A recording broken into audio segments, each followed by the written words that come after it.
17 जागा आहेत.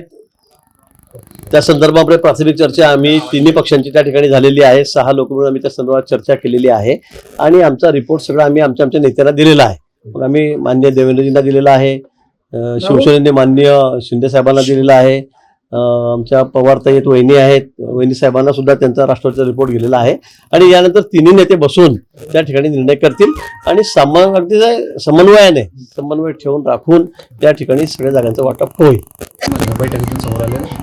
मला असं वाटतं दिल्ली जाणं उपमुख्यमंत्री आहेत ते नेहमी जात असतात आणि कामं असतील, खात्याच्या संदर्भात कामं असतील, त्यांना कुठे काही कामं असतील त्या संदर्भामध्ये महायुतीसाठी किंवा जागा वाटपासाठी ते दिल्लीला गेले असं मला वाटतं समजण्याचं कारण नाही.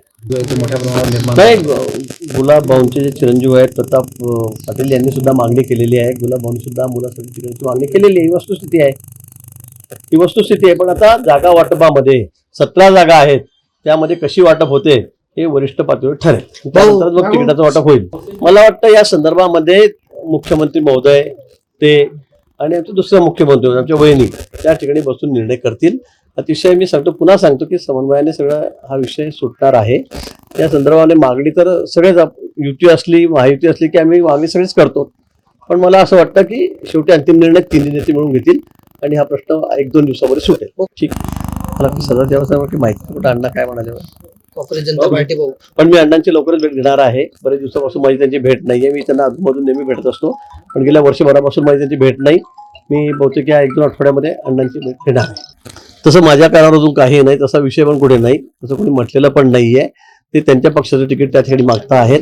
आमचं 25 वर्षापासून इथे आमचा आमदार या ठिकाणी 30 वर्षापासून आमचेच आमदार भाजपची सीट या ठिकाणी आहे आणि म्हणून आमचा आग्रह आहे की जागा भाजपलाच मिळाली पाहिजे. अजून उमेदवार आमचाही ठरलेला नाहीये, पण ही जागा निश्चित भाजपला मिळावी यासाठी आम्ही आग्रही आहोत. कारण गेल्या अनेक वर्षापासून ही जागा आम्हीच लढतो, आम्ही निवडून येतो. आपल्या परिसरातील बातम्या आमच्यापर्यंत पोहोचवण्यासाठी स्क्रीनवर दिलेल्या क्रमांकावर संपर्क साधू शकता. दूरध्वनी क्रमांक 8652414343.